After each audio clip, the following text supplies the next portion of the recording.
அனைவருக்கும் வணக்கம். டிஎன்பிஎஸ்சியோட இந்த சிலபஸ் டாபிக் பற்றி படிக்கும்போது கண்டிப்பாக செல் பற்றி படிக்க வேண்டியது இருக்கும். இந்த பதிவில் இந்த தலைப்பு தொடர்பாக ஒரு சில பெக்யூலியரான இன்ஃபர்மேஷன்ஸ் எக்ஸாம் பாயிண்ட் ஆஃப் வியூவில் பார்ப்போம். இந்த பதிவிற்குண்டான தகவல்கள் இவற்றை அடிப்படையாக கொண்டது. நம்ம பூமியில் மனித கண்களால் பார்க்கக்கூடிய உயிரினங்கள்லேருந்து மனித கண்களால் மைக்ரோஸ்கோப் வழியாக பார்க்கக்கூடிய உயிரினங்கள் வரைக்கும் எது எடுத்துக்கிட்டோம்னாலும் அதில் இருக்கக்கூடிய ஒரு அடிப்படை அமைப்பு அப்படிங்கிறது தான் செல். இப்போ அந்த செல்லுக்குள்ளே nucleus and membrane bound organelles உட்கரு மற்றும் அதை சுற்றியுள்ள உட்சவ்வு அமைப்பானது இருந்துச்சுன்னா அது யூகேரியாட்ஸ், அப்படி இல்லைன்னா ப்ரோகேரியாட்ஸ். ஒரு உட்கருவை சுற்றி சவ்வு இல்லை அப்படின்ற பட்சத்தில் இங்கிலீஷாக இருந்ததுன்னா நியூக்ளியஸை சுற்றி ஒரு நியூக்ளியர் மெம்பரன் இல்லை அப்படின்னா அதற்கு பேர் நியூக்ளியாய்டு.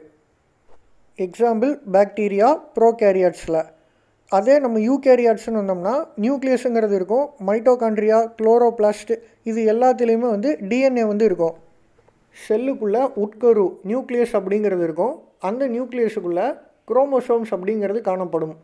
மனித செல்லில் பார்த்திங்கன்னா 23 பேர்ஸ் ஆஃப் குரோமோசோம்ஸ் 23 குரோமோசோம் இணைவுகள் இருக்கும். இதே யானைன்னு எடுத்துக்கிட்டோம்னா 28 பேர்ஸ் இருக்கும். ரைஸில் 12 குரோமோசோம் பேர்ஸ் இருக்கும். அதே மாதிரி பிளான்ட் அண்ட் அனிமல் செல்லுக்கு இடையே நிறைய ஒற்றுமைகளும் ஒரு சில வித்தியாசங்களும் இருக்கும். உதாரணத்துக்கு அனிமல் செல்லில் சென்ட்ரியோல் இருக்கும், பிளான்ட் செல்லில் குளோரோபிளாஸ்ட் அண்ட் செல் வால் இருக்கும். இந்த பிளான்ட் அண்ட் அனிமல் செல்லுக்கு இடையே இருக்கக்கூடிய முக்கிய ஒற்றுமைகளாக கருதப்படுறது ரிபோசோம், மைட்டோகாண்ட்ரியா அண்ட் நியூக்ளியஸ். இந்த ரிபோசோம்குள்ளே ஆர்என்ஏ இருக்கும், மைட்டோகாண்ட்ரியா அண்ட் நியூக்ளியஸ்குள்ளே டிஎன்ஏ இருக்கும். ஆர்என்ஏ அப்படிங்கிறது ரிபோ நியூக்ளிக் அமிலம், ரிபோ நியூக்ளிக் ஆசிட். டிஎன்ஏ அப்படிங்கிறதோட விரிவாக்கம் டிஆக்சி ரிபோ நியூக்ளிக் அமிலம், டிஆக்சி ரிபோ நியூக்ளிக் ஆசிட். இந்த ரெண்டுக்கும் இடையில் இருக்கக்கூடிய டிஃப்ரென்ஸ் பற்றி நான் கொஸ்டின் பார்க்கும்போது சொல்கிறேன். யூகேரியாட்ஸில் டிஎன்ஏலேருந்து தான் ஆர்என்ஏ உருவாகுது. அந்த ஆர்என்ஏலேருந்து தான் ப்ரோட்டீன்ஸ் உருவாகுது. அந்த ப்ரோட்டீன்ஸ் மூலியமாக தான் செல் வளர்ச்சி நடக்குது. இது ஒரு சைடாக வச்சுக்கோங்க. இன்னொரு side chromosomal DNA and mitochondrial DNA. அதில் முதல்ல செல்லோட பவர் ஹவுஸ், ஆற்றல் இல்லம் அப்படின்னு அழைக்கப்படக்கூடியது மைட்டோகாண்ட்ரியா. எக்ஸாமில் power house of the cell is called அப்படின்னு கேட்கலாம். இல்லைனா cellular respiration takes place in, cell சுவாசித்தல் நிகழ்வு நடைபெறும் இடம் எது அப்படின்னு கேட்கலாம். ஆன்சர் மைட்டோகாண்ட்ரியா அப்படிங்கிற ஆப்ஷனை சூஸ் பண்ணுங்கள். நார்மலாக செல்ஸில் கெமிக்கல் எனர்ஜி ஹீட் எனர்ஜியாக கன்வெர்ட் ஆகுது. வேதியியல் ஆற்றலானது வெப்ப ஆற்றலாக மாற்றப்படுது. அப்போ ஒரு காம்பவுண்டு ஃபார்ம் ஆகும், ஒரு வேஸ்ட் ஃபார்ம் ஆகும். அந்த காம்பவுண்டு பேர் தான் ஏடிபி, அடினோசைன் ட்ரைபாஸ்பேட்டு. அதற்குள்ளே என்ன இருக்குன்னா adenine, ribose and phosphate group இருக்கும். வேஸ்ட்டுங்கிறது பிளான்ட் அண்ட் அனிமல் செல்லை பொறுத்து வேறுபடுது. பிளான்ட் செல் அப்படின்ற பட்சத்தில் ஆக்சிஜன், அனிமல் செல் அப்படிங்கிற பட்சத்தில் CO2 அண்ட் H2Oவாக இருக்கும். இந்த ATP and waste mitochondrial DNA and chloroplast டிஎன்ஏலேருந்து வருது. நம்ம என்விரான்மெண்ட் அண்ட் எக்காலஜி வீடியோவில் கார்பன் சைக்கிளை பற்றி ஒரு ஓவர்வியூ பார்த்துருப்போம். அதிலிருந்து கொஞ்சம் இன்டெப்த்தாக தான் நான் இது வரைக்கும் சொல்லியிருக்கேன். எக்ஸாமில் aerobic respiration, Krebs cycle, glycolysis, அதிலிருந்து கிடைக்கிற ஏடிபி கெயின் இதை பற்றிலாம் கேட்டிருக்காங்க. நெக்ஸ்ட்டு குரோமோசோமல் டிஎன்ஏ, அதாவது நியூக்ளியஸுக்குள்ளே குரோமோசோம்ஸ் இருக்குது. அந்த குரோமோசோம்ஸுக்குள்ளே டிஎன்ஏ இருக்கும். அந்த டிஎன்ஏ திரும்ப அதே மாதிரியே செல்ஃப் ரெப்ளிகேட் பண்ணி குரோமோசோம் ரெண்டாக பிரிக்கப்பட்டு டாட்டர் செல்ஸ் உருவாகிறதுக்கு வழிவகுக்குது.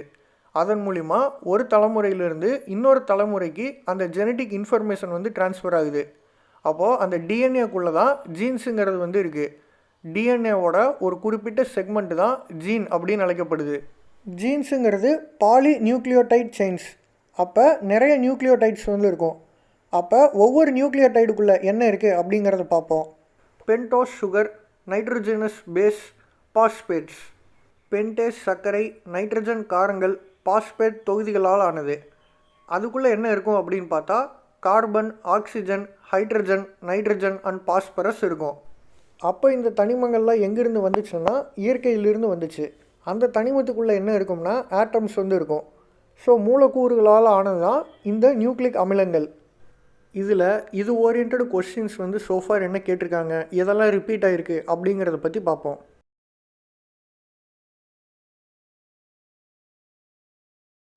DNA differs from RNA by the presence of. DNA RNAவிலிருந்து எதை கொண்டு வேறுபடுகிறது? Answer option D, sugar and nitrogenous base. டிஎன்ஏக்கும் ஆர்என்ஏவுக்கும் இடையில் 3 மெயின் டிஃப்ரென்ஸ் வந்து இருக்குது. அதை வந்து இந்த பிக்சரில் நீங்கள் பார்க்கலாம். டிஎன்ஏ வந்து double standard helix structure, RNA single standard structure. ரெண்டாவது நம்ம சுகர்னு பார்த்தோம். டிஎன்ஏனா டிஆக்சி ரிபோஸ் சுகர் வந்து இருக்கும். ஆர்என்ஏங்கும் போது ரிபோஸ் சுகர் வந்து இருக்கும்.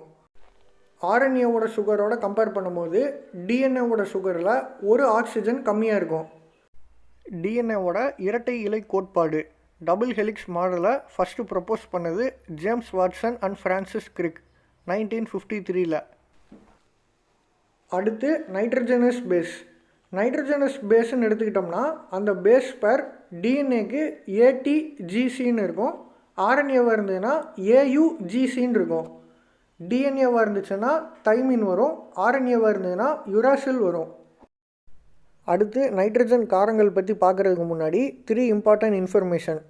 ஒன்று, உடம்பில் எத்தனையோ செல்கள் தோன்றி எழுதுது.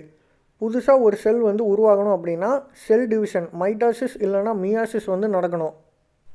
அப்போ குரோமோசோமல் டிஎன்ஏ தன்னைத்தானே ரெப்ளிகேட் பண்ணிக்கும். அந்த ப்ராசஸ் பேர் தான் டிஎன்ஏ ரெப்ளிகேஷன் அப்படின்னு சொல்லுவாங்க. அதற்கு ஒரு செட் ஆஃப் மாலிகுல்ஸ் என்சைமாக ஆக்ட் ஆகும். அதுதான் டிஎன்ஏ பாலிமரேஸ். செகண்டு வளர்ச்சி. வளர்ச்சி அப்படின்னாலே புரோட்டீன், புரதம் தான் ஞாபகத்துக்கு வரும். புரோட்டீன்கிறது அமினோ ஆசிடால் ஆன polypeptide chain. Chromosomal DNA replication பண்ணுற மாதிரி டிரான்ஸ்கிரிப்ஷன் படியெடுத்தல் முறையை பண்ணுது. அந்த படியெடுத்தல் முறைப்படி டிஃப்ரெண்ட் டைப்ஸ் ஆஃப் ஆர்என்ஏ உருவாகுது. பின்னாடி அந்த ஆர்என்ஏக்கெல்லாம் சேர்ந்து தான் டிரான்ஸ்லேஷன், மொழிபெயர்ப்பு செயலாக்கத்தின் மூலமாக புரோட்டீன்ஸை உருவாக்குது. ஒரு செல் உருவாய் வளர்ந்துட்டால் மட்டும் பத்தாது, அது வந்து செயல்படணும். ஸோ தேர்டுங்கிறது ஆற்றல். அதனுடைய செயலாக்க ஆற்றலை உருவாக்கக்கூடியது மைட்டோகாண்ட்ரியா. அதற்குள்ளே இருக்கக்கூடிய மைட்டோகாண்ட்ரியல் டிஎன்ஏ தான் இதற்கு ரெஸ்பான்சிபிளாக இருக்குது. அதை பற்றியும் முன்னாடியே பார்த்தாச்சு.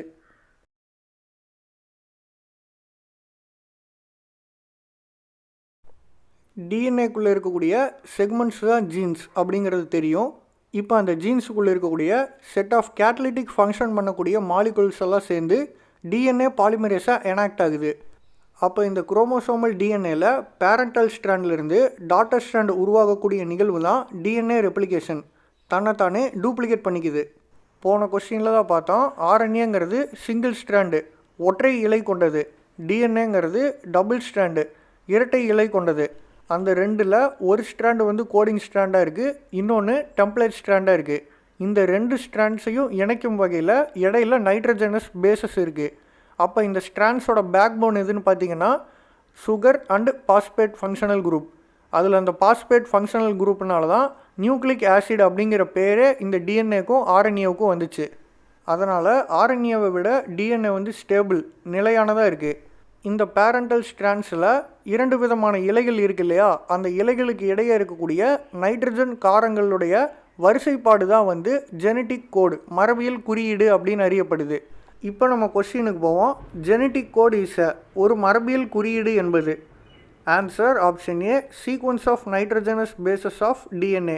டிஎன்ஏவில் நைட்ரஜன் காரங்களின் வரிசை. ஹியூமன் பாடியில் eye colour, hair colour, skin colour, அதுபோக டிஃப்ரெண்ட் டைப்ஸ் ஆஃப் ஆர்கனில் விதவிதமான செல்கள் வந்து எல்லாமே இந்த பேரண்டல் ஸ்ட்ராண்டை பேஸ் பண்ணி தான் இருக்குது. பொதுவாக டயக்ராம்ஸில் ஏடிஜிசி அப்படின்னு மென்ஷன் பண்ணுற இந்த நைட்ரஜனஸ் பேஸ் பேர்ஸ், இந்த நைட்ரஜன் காரங்களில் மாற்றங்கள் கொண்டு வந்தால் பேரண்டல் ஸ்ட்ராண்டில் மாற்றங்கள் கொண்டு வர முடியும். அப்படி பேரண்டல் ஸ்ட்ராண்டில் மாற்றங்கள் கொண்டு வந்தால் நிறைய மாறுபாடுகள் காணப்படும். நைட்ரஜன் காரப்பொருள், நைட்ரஜனஸ் பேஸ். இதில் மொத்தம் 3 பாயிண்ட் வந்து ஞாபகம் வச்சுக்கிட்டா போதும். அதில் முதல்ல எர்வின் சேர்காஃப் ரூல், எர்வின் சேர்காஃப் விதி. அது என்ன சொல்லுதுன்னா ஏடிஜிசி, அதாவது நைட்ரஜன் பேஸ் பேருங்கிறது இப்படி தான் இருக்குன்னு சொல்ல வர்றாரு. ஏவுக்கும் டிக்கும் இடையில் டபுள் பாண்ட் இருக்கும். லைன் மூலியமாக மென்ஷன் பண்ணலாம், இல்லை டாட்ஸ் மூலியமாகவும் மென்ஷன் பண்ணலாம். ஏடிஜிசி, ஜிக்கும் சிக்கும் இடையில் ட்ரிபிள் பாண்டு வந்து இருக்கும். ஏடிஜிசிங்கிறது டிஎன்ஏக்கு வரும். இந்த இடத்துல டீக்கு பதிலாக யூ ரீப்ளேஸ் பண்ணிட்டா ஆர்என்ஏக்கு வரக்கூடிய ஸ்ட்ரக்சராக இருக்கும். இந்த சேர்காஃப் ரூல் ஆர்என்ஏவுக்கு பொருந்தாது. ஜஸ்ட்டு டிஎன்ஏவாக இருந்ததுன்னா ஏடிஜிசி, ஆர்என்ஏவாக இருந்தால் ஏயுஜிசின்னு ஞாபகம் வச்சுக்கோங்க. இதில் இந்த லெட்டர்ஸ் ஏடிஜிசி அப்படின்னா என்ன அப்படிங்கிறத பார்ப்போம். இதில் எது பியூரின்ஸ் பைரிமிடின்ஸ் அப்படின்னு சொல்லியும் கேட்பாங்க. இப்போ அடினைன் குவானைன் ஏவும் ஜியும் பியூரின்ஸ் அப்படின்னு அழைக்கப்படுது. Double carbon nitrogen ring structure 2 கரிம நைட்ரஜன் வளையங்களை கொண்டது பியூரின்ஸ் அப்படின்னு அழைக்கப்படுது. தமிழ்லேயும் பியூரின்ஸ் தான். Adenine guanine purines. அதே சைட்டோசைன் தைமின் பைரிமிடின்ஸ். ஆர்என்ஏவாக இருந்தால் cytosine uracil pyrimidines. Single carbon nitrogen ring structure ஒற்றை கரிம நைட்ரஜன் வளையங்களை கொண்டது பைரிமிடின்ஸ் என்று அழைக்கப்படுகிறது. The purines present in nucleic acids are nucleic அமிலங்களில் காணப்படும் பியூரின்கள். நம்ம பார்த்தோம் அடினைன் அண்ட் குவனைன் ஏஜி தான். ஸோ தேர்ட் பேர் தான் correct. Pick out the correct pairing of purines and pyrimidines responsible for the structure of DNA is A. Adenine, G. Guanine, C. Cytosine, T. Thymine, U. Uracil. DNA அமைப்புக்கு ஏதுவான இணையும் செட்களையும் இணையா செட்களையும் குறிப்பிடுக. இங்கே இணையும் செட்கள் மற்றும் இணையா செட்கள்னு பியூரின் அண்ட் பைரிமிடின்ஸை குறிப்பிடுறாங்க. ஆனால் லெசனில் இங்கிலீஷில் என்ன இருக்கோ அப்படியே தான் டிரான்ஸ்லிட்ரேஷன் பண்ணியிருக்காங்க. ஓகே, டிஎன்ஏவாக இருந்துச்சுன்னா ஏடிஜிசிங்கிறது வரும், யுராசில்ங்கிறது வராது. ஆர்என்ஏவாக இருந்தால் தான் யுராசில்ங்கிறது வரும். இந்த கொஸ்டினோட ஆன்சர் வந்து ஆப்ஷன் ஏ. இங்கெல்லாம் சிங்குலர் பாண்டு மாதிரி கொடுத்துருக்காங்க. ஏவுக்கும் டீக்கும் இடையில டபுள் பாண்ட் இருக்குது, ஜியுக்கும் சியுக்கும் இடையில ட்ரிபிள் பாண்ட் இருக்குங்கிறதையும் ஞாபகம் வச்சுக்கோங்க. நெக்ஸ்ட்டு நியூக்ளியோசைடு அண்ட் நியூக்ளியோடைட் எப்படி ஞாபகம் வைக்கலாம் அப்படிங்கிறத பார்ப்போம். பிடிச்சா நான் சொல்கிற மாதிரி ஞாபகம் வச்சுக்கோங்க, இல்லைனா உங்களுடைய விருப்பம். இதுதான் எக்ஸாக்டாக இருக்கக்கூடிய விஷயம். பேஸும் சுகரும் ஒரு சைடாக எடுத்து வச்சுருங்க. பேஸும் சுகரும் ஒரு சைடாக எடுத்து வச்சுருங்க. அந்த நியூக்ளியோசைடு கூட பாஸ்பேட்டை சேர்த்தோம்னா நியூக்ளியோடைடு. That's all. நைட்ரஜன் காரப்பொருள் கூட சர்க்கரையின் 1வது கரிமம் சேர்ந்துச்சுன்னா நியூக்ளியோசைடு. நைட்ரஜனஸ் பேஸ் கூட சுகரோட ஃபஸ்ட்டு கார்பன் சேர்ந்துச்சுன்னா கிடைக்கிறது நியூக்ளியோசைடு. இந்த நியூக்ளியோசைடில் இருக்கக்கூடிய சர்க்கரையின் 5வது கரிமத்தோட பாஸ்பேட்டு குழு சேர்ந்துச்சுன்னா நியூக்ளியோடைடு. நியூக்ளியோசைடில் இருக்கக்கூடிய சுகரில் 5th கார்பன் கூட பாஸ்பேட் சேர்ந்துச்சுன்னா nucleotide. In DNA nitrogenous base together with the deoxyribose sugar and a phosphate group forms a. Nitrogen காரமானது டிஆக்சிரிபோஸ் சர்க்கரை மற்றும் பாஸ்பேட் தொகுதியுடன் சேர்ந்து டிஎன்ஏவில் உருவாவது. இந்த கொஸ்டினில் நியூக்ளியோசைடு அண்டு பாஸ்பேட் குரூப் அப்படின்னு டைரெக்டாக மென்ஷன் பண்ணாமல் நியூக்ளியோசைடை இன்டைரக்டாக மென்ஷன் பண்ணியிருக்காங்க. அதுதான் இது. ஸோ நியூக்ளியோசைடு கூட பாஸ்பேட் குரூப் சேர்ந்துச்சுன்னா நியூக்ளியோடைடு வந்து ஃபார்ம் ஆகுது. So answer B. இதே கொஸ்டினை கூட வேறு ஒரு எக்ஸாம்பிள் ரிவர்ஸ் பண்ணி கேட்குறாங்க அப்படின்னு வச்சுக்குவோம். இன் டிஎன்ஏ நியூக்ளியோடைடிஸ் அப்படின்னு கேட்டாங்கன்னா ஆப்ஷனில் நியூக்ளியோசைடு அண்டு பாஸ்பேட் குரூப்புன்னு கொடுத்துருந்தாங்கன்னா அதுதான் ஆன்சர். அப்படி இல்லாமல் nitrogenous base deoxyribose sugar and phosphate group அப்படின்னு கொடுத்தாங்கன்னா ஆன்சர். இதே கொஸ்டினில் டிஎன்ஏக்கு பதிலாக இன் ஆர்என்ஏ நியூக்ளியோடைடிஸ் அப்படின்னு கேட்டாக்க நைட்ரஜனஸ் பேஸ் அதில் தைமினுக்கு பதிலாக யுராசில் அப்படிங்கிறது வரணும். செகண்டு டிஆக்சிரிபோஸ் சுகருக்கு பதிலாக ரிபோஸ் சுகர் அப்படிங்கிறது வரணும். தேர்டு பாஸ்பேட் குரூப் அப்படிங்கிறது வந்தால் மட்டும்தான் ஆன்சர். டிஎன்ஏ அண்ட் ஆர்என்ஏ அப்படிங்கிறது நியூக்ளிக் அமிலம். நியூக்ளிக் அமிலம்ங்கிறது பல நியூக்ளியோடைடு சங்கிலிகளால் ஆனது. Nucleic acid is formed by polynucleotide chains. இந்த பாலி நியூக்ளியோடைடு செயின் ஒன்று ஃபார்ம் ஆகணும் அப்படின்னா 2 நியூக்ளியோடைடு வந்து இணையணும். இந்த 2க்கு இணையில் ஏற்படக்கூடிய பாஸ்போ டைஎஸ்டர் பிணைப்பு தான் பாலி நியூக்ளியோடைடை ஃபார்ம் பண்ணுது. Phosphodiester bond between 2 nucleotides forms polynucleotide chain. எக்ஸாக்டாக சொல்லணும்னா ஒரு நியூக்ளியோடைடில் இருக்கக்கூடிய சர்க்கரையின் 3வது கரிமத்தோடு இணைந்து இருக்கக்கூடிய ஹைட்ராக்சில் குழுவானது இன்னொரு நியூக்ளியோடைடில் இருக்கக்கூடிய பாஸ்பேட் குழுவுடன் பாஸ்போ டைஎஸ்டர் பிணைப்பை ஏற்படுத்தும் பொழுது அது பல நியூக்ளியோடைடு சங்கிலியாக உருமாற்றம் பெறுகிறது. ஒரு நியூக்ளியோடைடில் இருக்கக்கூடிய 3rd கார்பனில் அட்டாச் ஆகிருக்கக்கூடிய ஹைட்ராக்சில் குரூப் இன்னொரு நியூக்ளியோடைடில் இருக்கக்கூடிய பாஸ்பேட் குரூப்போடு சேர்ந்து பாஸ்போ டைஎஸ்டர் பாண்டை வந்து ஃபார்ம் பண்ணுது. இப்படி இந்த 2 ஃபார்ம் பண்ணி பாலி நியூக்ளியோடைட் செயினாக கன்வெர்ட் ஆகுது. இந்த பாண்டிங்கை 5' ஆரோ மார்க் 3' அப்படின்னு மென்ஷன் பண்ணுவாங்க. இந்த 5' அப்படிங்கிறது பாஸ்பேட் குரூப் இருக்கக்கூடிய நியூக்ளியோடைடை குறிக்குது. 3' அப்படிங்கிறது தேர்ட் கார்பனில் அட்டாச் ஆகிருக்கக்கூடிய ஹைட்ராக்சைல் குரூப் கொண்ட நியூக்ளியோடைடை குறிக்குது. இப்போ நம்மளுக்கு எப்படி பாலி நியூக்ளியோடைட் செயின் ஃபார்ம் ஆகுது அப்படிங்கிறது தெரிஞ்சிருச்சு. அதற்கப்புறம் அந்த பாலி நியூக்ளியோடைட் செயினில் இருக்கக்கூடிய பேரண்டல் ஸ்ட்ராண்ட்லேருந்து டாட்டர் ஸ்ட்ராண்ட்ஸ் உருவாகிறதன் மூலிமா டிஎன்ஏ ரெப்ளிகேஷன் எப்படி நடக்குது அப்படிங்கிறதும் தெரிஞ்சிருச்சு. இப்போ மூணாவதாக இந்த டிஎன்ஏலேருந்து எப்படி 3 டைப்ஸ் ஆஃப் ஆர்என்ஏ உருவாகி கடைசியாக ப்ரோட்டீன் செயின்ஸ் எப்படி உருவாகுது அப்படிங்கிறத தான் வந்து பார்க்க போகிறோம். இந்த ப்ராசஸ் பேர் டிரான்ஸ்கிரிப்ஷன் அண்ட் டிரான்ஸ்லேஷன். இந்த 2 ப்ராசஸ் மூலியமாக தான் இந்த டிஎன்ஏலேருந்து ஆர்என்ஏஸ் உருவாகி கடைசியாக ப்ரோட்டீன் செயின் வந்து ஃபார்ம் ஆகுது. டிஎன்ஏக்குள்ளே இருக்கக்கூடிய பாலி நியூக்ளியோடைட் செயின் சீக்வன்ஸ் தான் ஜெனட்டிக் சீக்வன்ஸ், மரபியல் வரிசை அப்படின்னு அறியப்படுது. இந்த மரபியல் வரிசை அமைப்பில் குறியீடுகள் இல்லாதது இன்ட்ரான், இந்த வரிசை அமைப்பில் குறியீடுகள் உள்ளது எக்ஸான். இந்த எக்ஸான்குள்ளே தான் ஜெனட்டிக் இன்ஃபர்மேஷன் இருக்குது. இதைத்தான் கோடிங் சீக்வன்ஸ் அப்படின்னு சொல்லுவாங்க, இல்லைனா எக்ஸ்பிரஸ்டு சீக்வன்ஸ் அப்படின்னு சொல்லுவாங்க. இந்த கோடிங் சீக்வன்ஸுக்கு இடைப்பட்டு இருக்கிறதுனால இன்டர்வெனிங் சீக்வன்ஸ் அப்படின்னு இன்ட்ரானை சொல்லுவாங்க. இன்ட்ரான்கிறது நான் கோடிங் சீக்வன்ஸ். இதற்கு அடுத்து ஹெச்என்ஆர்என்ஏ அப்படிங்கிறது ஃபார்ம் ஆகும். அதிலிருந்து தான் டிரான்ஸ்கிரிப்ஷன் மூலிமா எம்ஆர்என்ஏ ஃபார்ம் ஆகும். முதல்ல இந்த ஹெச்என்ஆர்என்ஏ எப்படி ஃபார்ம் ஆகுது அப்படிங்கிறத பார்ப்போம். புரோட்டீன் சிந்தசிஸுக்கு எக்ஸான் தான் தேவைப்படுது, இன்ட்ரான் தேவைப்படுறதில்ல. அதனால் இந்த இன்ட்ரான் நீக்கப்படுது. அந்த ப்ராசஸ் பேர் ஸ்ப்ளைசிங், வெட்டுதல் அப்படின்னு சொல்லுவாங்க. இந்த எக்ஸான்ஸை வச்சு ஹெச்என்ஆர்என்ஏ ஃபார்ம் ஆகுது. இந்த ஹெச்என்ஆர்என்ஏலேருந்து தான் மெசஞ்சர் ஆர்என்ஏ எம்ஆர்என்ஏ ஃபார்ம் ஆகுது. அது எப்படி ஃபார்ம் ஆகுதுன்னா, இந்த ஹெச்என்ஆர்என்ஏவோட 5' எண்டில் மெத்தில் குவனோசைன் ட்ரைபாஸ்பேட் சேருது. இந்த ப்ராசஸ் பேர் காப்புரையாக்கம், கேப்பிங் அப்படின்னு சொல்லுவாங்க. அதே மாதிரி 3' எண்டில் அடினலேட் ரெசிடியூஸ் சேருது. இந்த ப்ராசஸ் பேர் டெய்லிங், வாலாக்கம் அப்படின்னு சொல்லுவாங்க. ஸோ இதெல்லாம் எங்கேருந்து வந்துச்சுன்னா நியூக்ளியோடைட்ஸ்லேருந்து வந்துச்சு. எப்படி டிஎன்ஏ ரெப்ளிகேஷனில் டிஎன்ஏ பாலிமரேஸ் இன்வால்வ் ஆகுதோ அதே மாதிரி தான் டிரான்ஸ்கிரிப்ஷன் ப்ராசஸில் ஆர்என்ஏ பாலிமரேஸ் இன்வால்வ் ஆகுது. அதன் மூலிமா தான் டிஎன்ஏலேருந்து எம்ஆர்என்ஏ, டிஆர்என்ஏ, ஆர்ஆர்என்ஏ ஃபார்ம் ஆகுது. இந்த எம்ஆர்என்ஏங்கிறது இந்த ஹெச்என்ஆர்என்ஏலேருந்து ஜெனட்டிக் கோட்ஸை கொண்டு போகும். புரதத்திற்கான தகவல் குறியீடுகளை கொண்டு செல்லக்கூடியதாக இருக்குது. அதுபோக இது நியூக்ளியஸ்லேருந்து சைட்டோபிளாசமில் இருக்கக்கூடிய ரிபோசோமுக்கு போய் சேருது. அங்கே ரிபோசோமில் ஆர்ஆர்என்ஏ இருக்குது. இந்த எம்ஆர்என்ஏயில் இருக்கக்கூடிய புரோட்டீன் சிந்தசிஸுக்கு தேவையான ஜெனட்டிக் இன்ஃபர்மேஷனை ஆர்ஆர்என்ஏ அசம்பிள் பண்ண ட்ரை பண்ணோம். அந்த சமயத்தில் டிஆர்என்ஏ வந்து ஹெல்ப்ஃபுல்லாக இருக்கும். இந்த டிஆர்என்ஏ அமினோ ஆசிட்ஸை ரிபோசோமுக்கு கொண்டு வருது. இப்படி தான் எம்ஆர்என்ஏ அண்ட் ஆர்ஆர்என்ஏ சேர்ந்து டிஆர்என்ஏ மூலிமா அமினோ ஆசிட்ஸ் வச்சு பாலிபெப்டைட் செயின் புரோட்டீன் சிந்தசிஸ் வந்து பண்ணுது. ஸோ இந்த ப்ராசஸ் பேர் டிரான்ஸ்லேஷன், மொழிபெயர்ப்பு அப்படின்னு சொல்லுவாங்க. அதன் மூலிமா ரிபோசோம்லேருந்து புரோட்டீன் செயின்ஸ் வெளியேறுது.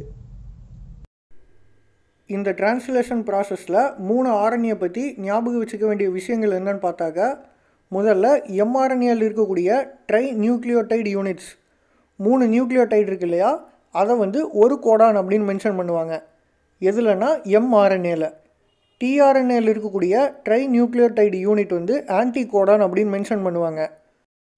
ரிபோசோமுக்குள்ளே இருக்கக்கூடிய ரிபோசோமல் ஆர்என்ஏங்கிறது எம்ஆர்என்ஏவை அசோசியேட் பண்ணி வச்சுக்கோம். ஒரு எக்ஸாம்பிள் சொல்கிறேன், பிடிச்சா அப்படி ஞாபகம் வச்சுக்கோங்க. ஜெராக்ஸ் மிஷின் அப்படிங்கிறது தான் ரிபோசோமல் ஆர்என்ஏ. அதற்குள்ளே நம்ம எதை வைக்கிறோமோ அதுதான் எம்ஆர்என்ஏ. உதாரணத்துக்கு ஒரு லைசன்ஸ் வந்து வைக்கிறோம் அப்படின்னா அதில் என்ன இருக்கோ அதுக்கு தகுந்தாப்புல தான் வெறும் பேப்பரில் வந்து பிரிண்ட் ஆகும். ஸோ அதுதான் வந்து டெம்ப்ளேட்டாக இருக்குது, அதுதான் எம்ஆர்என்ஏ. அந்த ஜெராக்ஸ் மிஷின் ஆப்ரேட் பண்ணுறவர் தான் டிஆர்என்ஏ. அவர் மிஷினுக்குள்ளே எவ்வளவு பேப்பர் கொண்டு வந்து வைக்கிறாரோ அதற்கு தகுந்தாப்புல தான் பிரிண்ட் வந்து மேக்ஸிமமாக எடுக்க முடியும். லைக்வைஸ் டிஆர்என்ஏ எவ்வளவு அமினோ ஆசிட்ஸை கொண்டு வருதோ அதற்கு தகுந்தாற் போல் உள்ள எம்ஆர்என்ஏ ஆர்ஆர்என்ஏவை பேஸ் பண்ணி ரிபோசோமுக்குள்ளிருந்து புரோட்டீன் செயின் வெளிவரும். Structural unit of a gene is called as. ஜீனின் அமைப்பு அலகு என்பது. Answer option A, cistron. மரபியல் குறியீட்டு வரிசையில் நிறைய நியூக்ளியோடைட்ஸ் வந்து இருக்கும். அதாவது ஜெனட்டிக் சீக்வன்ஸில் நிறைய பாலி நியூக்ளியோடைட்ஸ் வந்து இருக்குது. அதில் ஒரு சிலது யூனிட் வைஸாக வந்து பிரிக்கிறாங்க. அதில் முதல்ல ஸ்ட்ரக்சரல் யூனிட் அமைப்பு அலகு அப்படிங்கிறது சிஸ்ட்ரான். இதுதான் பாலிபெப்டைட்ஸுக்கு கோட் பண்ணும்.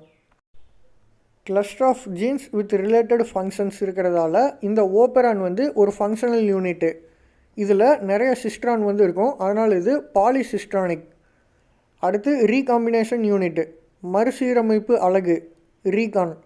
மியூட்டேஷன் யூனிட்டு பிறழ்வு அலகு மியூட்டான்.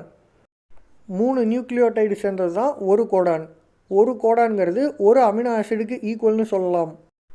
இந்த சிஸ்ட்ரான், ரீகான் அண்ட் மியூட்டான் அப்படிங்கிற 3 டேர்ம்ஸை இன்ட்ரடியூஸ் பண்ணவர் சயின்டிஸ்ட் எஸ் பென்சர். இந்த வீடியோவோட ஸ்டார்டிங்கில் நான் சொன்ன மாதிரியே செல்லுக்குள்ளே இருக்கக்கூடிய டிஎன்ஏ அண்ட் ஆர்என்ஏ பற்றி ஒரு சில பெக்யூலியரான இன்ஃபர்மேஷன்ஸ் மட்டும்தான் பார்த்துருக்கோம். சொல்லப்போனால் எக்ஸாம் பாயிண்ட் ஆஃப் வியூவில் key terms, key names and key points மூலிமா ஒரு ஓவர்வியூ கிடச்சிருக்கோம் அப்படின்னு நான் நம்புகிறேன். இன்னுமே இன்டெப்த்தாக நடக்கக்கூடிய புரோட்டீன் சிந்தசிஸ், டிரான்ஸ்லேஷன், டிரான்ஸ்கிரிப்ஷன் பற்றியெல்லாம் லெசனில் வந்து ரெஃபர் பண்ணுங்கள். ரிவிஷன் பண்ணும்போது சிம்பிளாக கோத்ரூ பண்ணுறதுக்காக அது போன்ற விஷயங்களை வந்து தவிர்க்க வேண்டியதாயிடுச்சு.